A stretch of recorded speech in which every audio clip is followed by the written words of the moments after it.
Hello students, welcome back to my YouTube channel P Khatri Mathematics Classes. Today topic is class 12th Maths NCERT Chapter 11 3 Dimensional Geometry Exercise 11.3 Solution.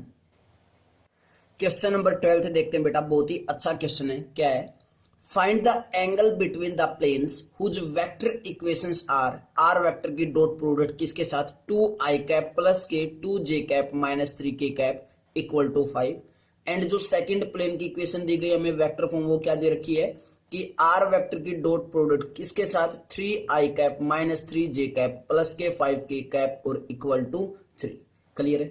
हमें दो planes की vector form दे रखी है बेटा, vector equation दे रखी है। हमें उन दो प्लेन्स के बीच का क्या निकालना है? एंगल निकालना है। तो मैं इंट्रोडक्शन लेक्चर में अच्छे से करवा के आता, अगर दो प्लेन्स के बीच में हमें एंगल फाइंड आउट करना तो कैसे करते हैं बताया था। तो सबसे पहले लिखते हैं बेटा कि the vector equations of the planes, the vector equations of the planes, जो हमें वेक्टर इक्वेशंस दे रखे हैं प्लेन्स की, वो क्या क्या दी? आर वेक्टर की डॉट प्रोडक्ट किसके साथ 2i कैप प्लस के 2j कैप और माइनस के 3k cap equal to 5।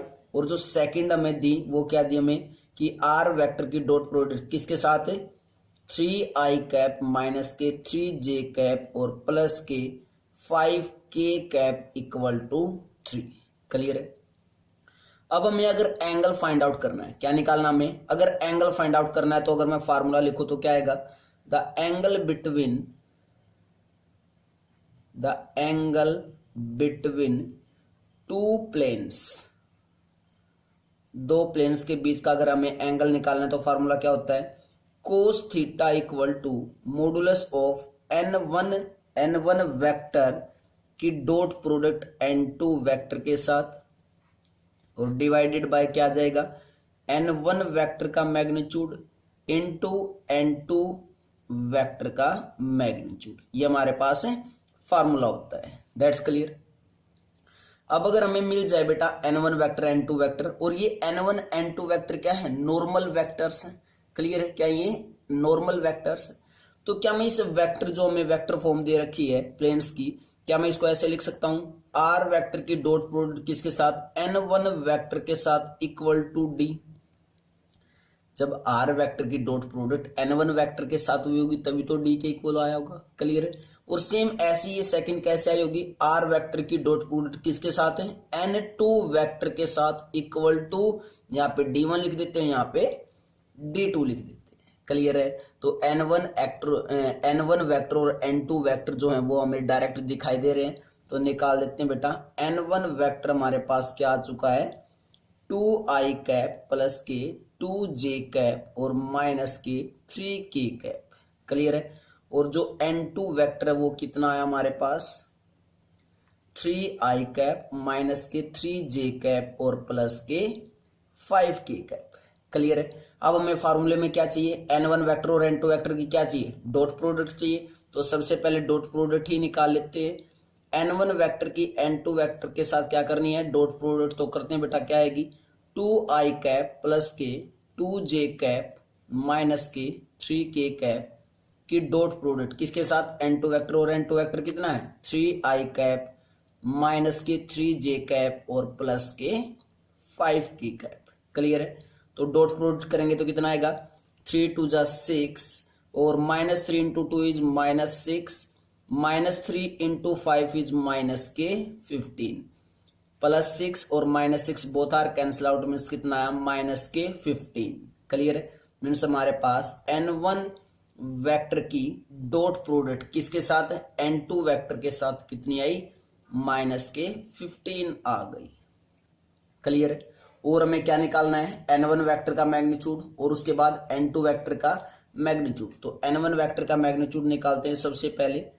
n1 vector कितना हमारे पास 2i कैप प्लस के 2j कैप माइनस के 3k कैप। ये डॉट प्रोडक्ट आ चुकी है, इसको अंडरलाइन कर दो बेटा। ठीक है? अब n1 वेक्टर का मैग्नीट्यूड निकालना तो कैसे निकालेंगे? Under root of first i की कंपोनेंट का स्क्वायर 2 का स्क्वायर करेंगे कितना आएगा 4 प्लस जे की कंपोनेंट का स्क्वायर 4 प्लस के की कंपोनेंट का स्क्वायर 9। क्लियर है। तो हमारे पास क्या है n1 वेक्टर का मैग्नीट्यूड निकाल रहे हैं तो ऐसे डिनोट कर देते हैं इसको।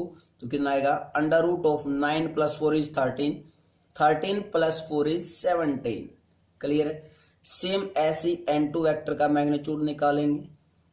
n2 वेक्टर कितना हमारे पास 3i कैप माइनस के 3j कैप और प्लस के 5k cap means n2 vector का मैग्नीट्यूड कितना आ जाएगा अंडर रूट ऑफ 3 का स्क्वायर 9 माइनस 3 का स्क्वायर इज आल्सो 9 प्लस 5 का स्क्वायर इज 25। क्लियर है। 25 + 9 इज 34, 34 और प्लस 9 करेंगे तो 34 में 6 ऐड किया 40, 40 में 3 ऐड किया 43 मीन्स कितना आइए n2 वेक्टर का मैग्नीट्यूड आ गया कितना अंडर रूट 43 आ गया। क्लियर बेटा। यहां तक हमारे पास सारी वैल्यूज आ चुकी हैं बेटा। n1 वेक्टर का मैग्नीट्यूड आ चुका है, n2 वेक्टर का मैग्नीट्यूड आ चुका है, n1 वेक्टर की डॉट प्रोडक्ट n2 वेक्टर के साथ आ चुकी है। अब हमें क्या करना है बस वैल्यू पुट करने किसमें फॉर्मूले में। तो करते हैं बेटा वैल्यू पुट, देखते हैं क्या आएगा हमारे पास आंसर क्या है cos theta equal to modulus of n1 into n2 vector का डॉट प्रोडक्ट कितनी आई है -15 डिवाइडेड बाय n1 वेक्टर का magnitude is √17 into n2 vector का मैग्नीट्यूड √43 और कंप्लीट का क्या है मॉडुलस है। नेक्स्ट स्टेप में क्या आ जाएगा cos theta equal to magnitude of -15 divided bye.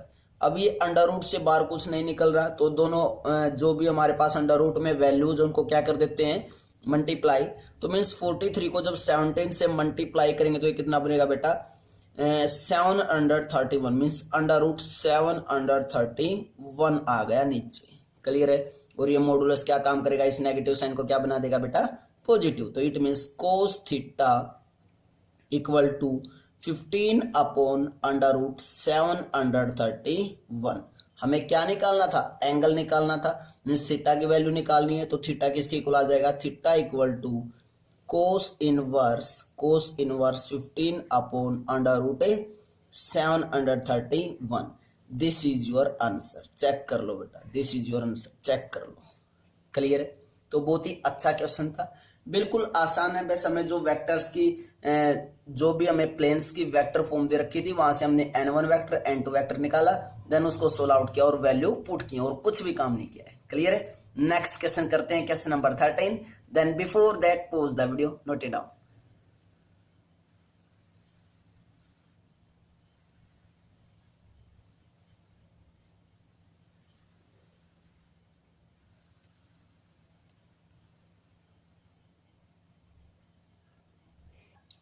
Question number 13 देखते हैं बेटा, बहुत ही अच्छा क्वेश्चन है ये भी। क्या है इन द फॉलोइंग केसेस, हमें नीचे कुछ केसेस दे रखे हैं ए से ई तक। ठीक है। Determine whether the given planes are parallel और परपेंडिकुलर मीन्स नीचे में क्या दे रखे होंगे प्लेन्स दे रखे होंगे। हमें बताना है कि वो प्लेन्स पैरेलल हैं या फिर परपेंडिकुलर है। And in case they are neither, अगर किसी केस में ऐसा होता है कि ना तो वो पैरेलल हो और ना ही परपेंडिकुलर हो तो find the angles between them. तो उन दोनों प्लेन्स के बीच में हमें क्या निकालना है एंगल निकालना है। तो बिल्कुल इजी बेटा, बताया था मैंने कि पैरेलल प्लेन्स होंगे तो क्या कंडीशन होगी और परपेंडिकुलर प्लेन्स होंगी तो क्या कंडीशन होगी। तो सबसे पहले वही लिख लेते हैं हम। क्लियर है। तो क्या लिखेंगे द डायरेक्शंस रेशोज, क्या लिखेंगे कि the direction ratios the direction ratios of normal to the plane। मान लेते हैं एक प्लेन L1 है एक प्लेन L2 है। तो प्लेन L1 सच दैट क्या ax1 प्लस के by1 और प्लस के या फिर a1x1 मान लेते बेटा, इसको नहीं। L1 प्लेन मैंने क्या मान लिया a1x प्लस के b1y प्लस के c1z। क्लियर है। और इक्वल टू 0। मान लेते हैं क्या है फर्स्ट प्लेन, तो इस फर्स्ट प्लेन की जो डायरेक्शन से रेशोज होंगे वो क्या होंगी, A1 B1 C1 होंगे ऑब्वियसली। तो क्या लिखूंगा, R A1 B1 और C1, क्लियर है। एंड L2 प्लेन है एक, L2 प्लेन मान लेते हैं क्या है, A2X प्लस के B2Y plus C2Z equal to 0। तो उसकी डायरेक्शन से रेशोज क्या हो जाएंगे अब, A2 B2 and C2, clear है। ये क्या है, इसकी डायरेक्शंस रेशोज है दोनों प्लेन्स की। अगर प्लेन क्या हुए पैरेलल, मींस फर्स्ट कंडीशन क्या है, अगर प्लेन क्या हुए बेटा पैरेलल, मींस L1 पैरेलल होगा किसकी, अगर L2 के, तो इफ कंडीशन क्या आएगी, A1 by A2 equal to B1 by B2 equal to C1 by C2, ये कंडीशन होगी, क्लियर है। और अगर second condition means L1 plane अगर L2 के क्या होगा, परपेंडिकुलर होगा, तो हमारे पास कंडीशन क्या आएगी, A1 इंटू A2 प्लस के B1 इंटू B2 और प्लस C1 इंटू C2 किसके इक्वल होगा, ऑब्वियसली 0 के इक्वल होगा, क्लियर है। किसके इक्वल होगा, 0 के इक्वल। अगर प्लेन्स बेटा ना पैरेलल होंगे ना परपेंडिकुलर होंगे तो हमें क्या निकालना पड़ेगा, एंगल निकालना पड़ेगा। तो थर्ड कंडीशन हम यहाँ पे क्या लिखने वाले हैं कि the angle between L1 and L2 means L1 plane और L2 प्लेन के बीच में इज गिवन बाय क्या हो जाएगा formula, cos theta equal to modulus of A1 into A2 plus B1 into B2 और plus C1 into C2 divided by under root of A1 का square plus B1 का square और plus C1 का square into under root of A2 square plus B2 square और plus के C2 square. हमें ये condition check करनी है, क्लियर है। अब पता चल गया अगर प्लेन पैरेलल होगा तो क्या होगी, परपेंडिकुलर होगा तो क्या कंडीशन यूज करनी है हमें, और अगर ना पैरेलल है ना परपेंडिकुलर तो हमें एंगल निकालना है, क्लियर है। तो फर्स्ट पार्ट को देखते हैं हम क्या है। तो हमें इक्वेशंस गिवन है, तो the equations of planes are, the equations of planes are, हमें इक्वेशंस गिवन है, क्या क्या है। फर्स्ट इक्वेशन क्या है, 7x प्लस के 5y प्लस के 6z और plus 30 equal to 0। And second plane की जो इक्वेशंस गिवन है वो क्या है, 3x माइनस वाई प्लस के 10z माइनस के 10z और प्लस 4 इक्वल टू 0, क्लियर है। तो इसको मान लेते हैं क्या, ये L1 प्लेन की इक्वेशन है, इसको मान लेते हैं क्या है, L2 प्लेन की इक्वेशन है, क्लियर है। तो सबसे पहले हमें क्या निकालनी होगी, डायरेक्शन से रेशियोज निकालनी होंगी। तो डायरेक्शन से रेशियोज मींस L1 की क्या होंगी, A1 B1 C1 होंगी, तो वही निकाल लेते हैं बेटा। तो directions ratios of plane L1 क्या होंगी, चेक करना एक बार। 7 होगा, उसके बाद 5 होगा और 6 होगा, means this is A1, this is B1 and this is C1। और L2 प्लेन की अगर बात करें तो directions ratios of plane L2 क्या हो जाएंगी, 3 माइनस 1 और माइनस के 10, ये किसकी हो जाएंगे, L2 प्लेन की, मीन्स A2 की वैल्यू, B2 की वैल्यू और C2 की वैल्यू, क्लियर है। तो सबसे पहले फर्स्ट कंडीशन चेक करेंगे। फर्स्ट कंडीशन क्या हमारे पास, अगर L1 L2 के पैरेलल होगा तो क्या होगा, A1 बाई A2 निकालो, A1 बाई A2 क्या आएगा, चेक करो, A1 बाई A2 मीन्स 7/3। उसके बाद B1 बाई B2 चेक करना एक बार, क्या आएगा बेटा, B1 इज 5, B2 इज -1। उसके बाद C1 बाई C2 चेक करना, क्या आएगा, 6/-10, ठीक है। इसको कैंसिल आउट करेंगे तो 2 3 जा 6, 2 5 जा 10 मीन्स कितना है, -3/5। क्या A1 by A2 B1 by B2 के इक्वल हुआ, नहीं हुआ, तो not equal to B1 by B2 और B1 by B2 is not equal to C1 by C2। It means planes क्या तो नहीं है, पैरेलल तो नहीं है। तो क्या लिखेंगे लास्ट में, the given planes are not parallel, the given planes are not parallel, means planes parallel तो नहीं है। क्लियर है। अब सेकंड कंडीशन चेक करेंगे। सेकंड कंडीशन मीन्स परपेंडिकुलर वाली। क्या है परपेंडिकुलर वाली कंडीशन? कि A1 into A2 plus B1 into B2 plus C1 into C2 को चेक करेंगे क्या जीरो के इक्वल है। चलो चेक करते हैं। A1 is 7 into A2 is 3 plus B1 is 5 into B2 is -1 plus C1 is 6 into C2 is minus के 10। Clear है। कितना आया? 7 3 21 माइनस के 5 और माइनस के 60 मीन्स कितना आया?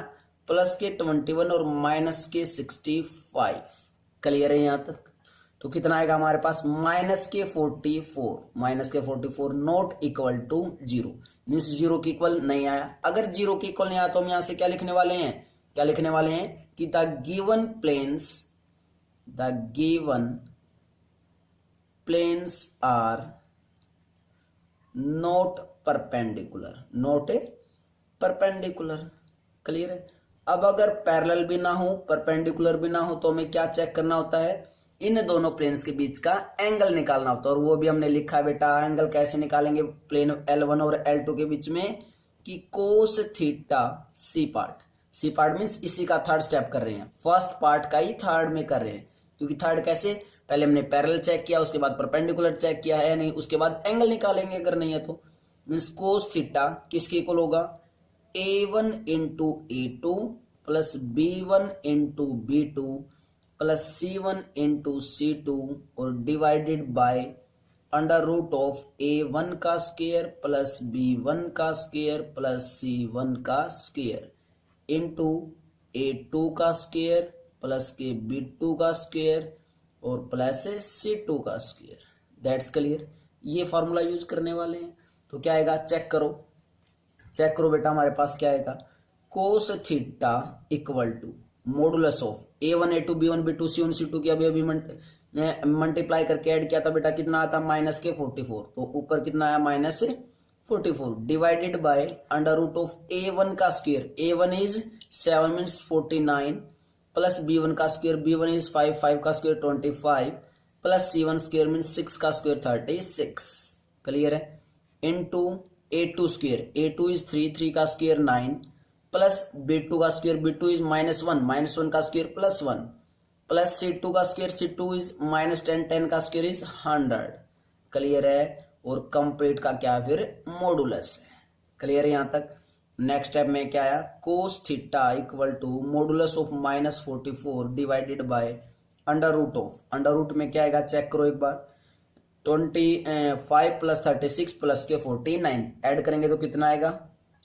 कितना बना बेटा? ये अंडर रूट 110 बना। और सेकंड में 100 plus 9 is 109 109 plus 1 is also 110 और कंप्लीट का मॉडुलस। क्लियर है। नेक्स्ट स्टेप में जब काम करेंगे तो क्या आएगा हमारे पास? कोस थीटा की value cos theta equal to modulus of -44 divided by under root 110 और अंडर रूट 110 तो मीन्स कितना आ जाएगा? Only 110। Square root cancel out हो जाएगा बेटा। क्लियर है। तो कितना आया? 44 डिवाइडेड बाय 110। 2 से कैंसिल आउट किया। 2 2 जा 4 2 2 जा 4 2 5 जा 10 2 5 जा 10 1 कैरी 2 5 जा 10 11 2 जा 22 11 5 जा 55 मीन्स थीटा की वैल्यू कितनी आई? Cos inverse 2/5। तो हमारे पास थीटा क्या आ गया? दोनों प्लेन्स के बीच का एंगल क्या आ गया? Cos inverse 2/5। This is your answer. Correct answer ये है। क्लियर है। तो बेटा सभी पार्ट्स में आपको ऐसे ही चेक करना है। सबसे पहले आप क्या चेक करोगे? क्या वो प्लेन्स पैरेलल हैं? अगर पैरेलल मिल जाए means A1/A2 equal to B1/B2 equal to C1/C2 मिल जाए तो वहीं पे छोड़ देना है। क्लियर है। अगर ऐसा नहीं होता तो फिर परपेंडिकुलर चेक करना। अगर परपेंडिकुलर मिल जाते तो आप वहीं पे छोड़ दोगे। अदरवाइज परपेंडिकुलर भी नहीं होंगे तो हम क्या निकालेंगे? उन दोनों प्लेन्स के बीच का एंगल फाइंड आउट करेंगे। क्लियर है। तो इसके बेटा सभी पार्ट्स ऐसे ही करने हैं। तो आपने बिल्कुल ध्यान से करना है और सभी का आंसर कमेंट बॉक्स में जरूर भेजना है। देखते हैं कौन सा बच्चा कितनी जल्दी भेजता है। क्लियर है। Last question of this exercise देखते हैं बेटा। Before that pause the video, note it down.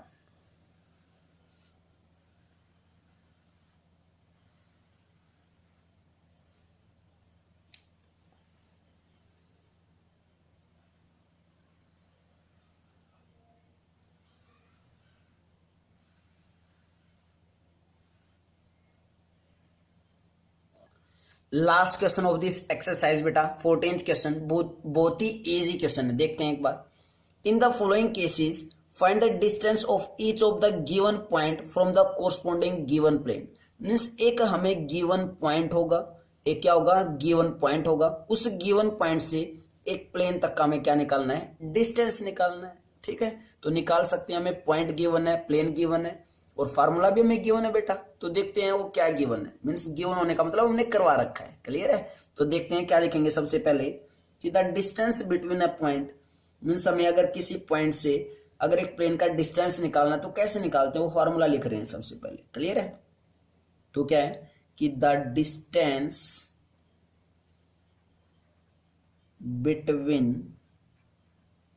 Between a point, उस पॉइंट को मान लेते हैं क्या, वो पॉइंट हमारे पास पी पॉइंट क्या, x1 y1 और z1, क्लियर है।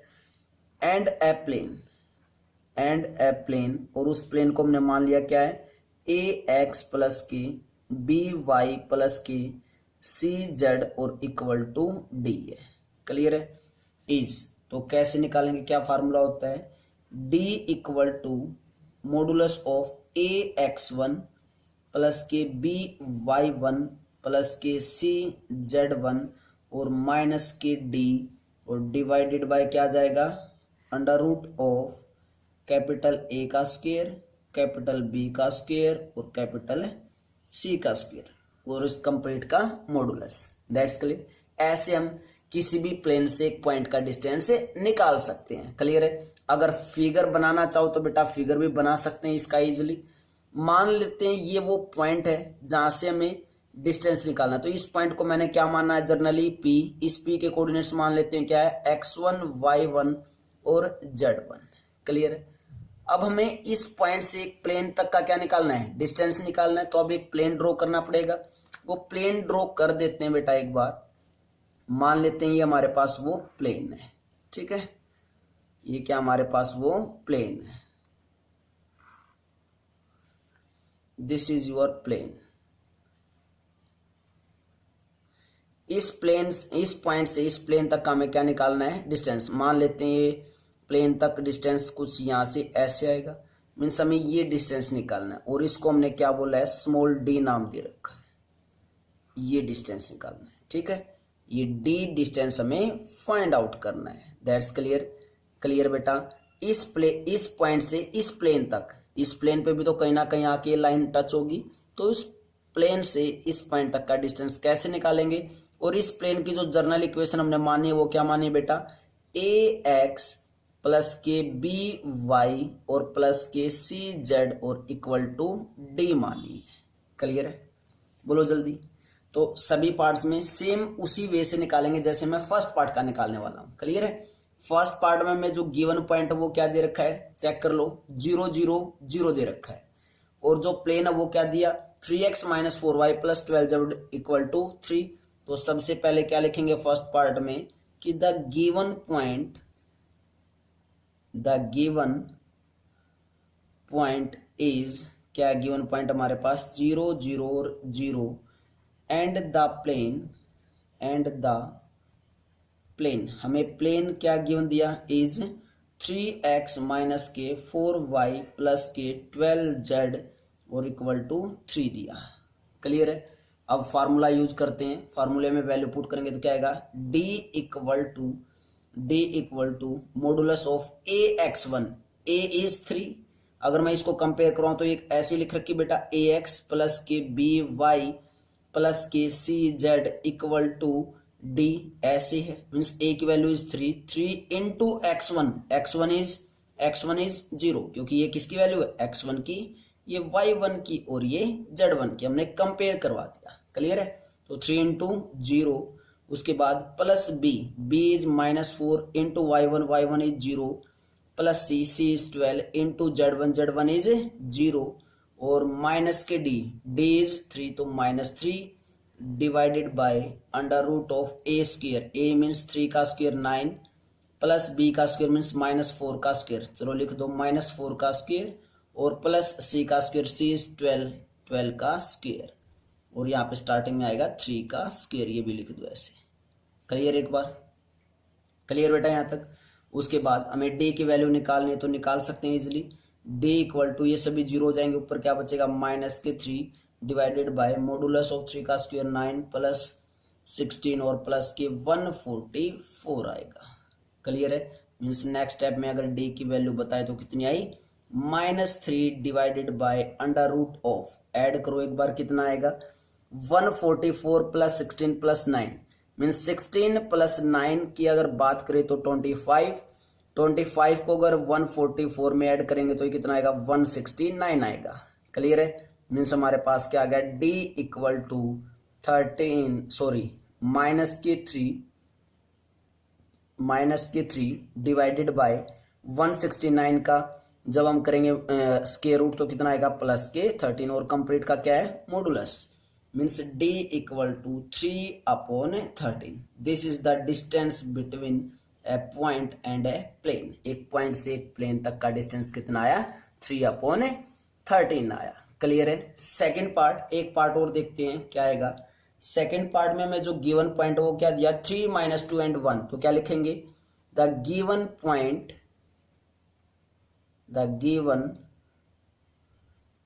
पॉइंट इज, क्या given point is 3 - 2 1 and the plane is, हमें जो प्लेन गिवन दे रखा वो क्या दिया, 3x माइनस के y प्लस के 2z और प्लस के 3 = 0।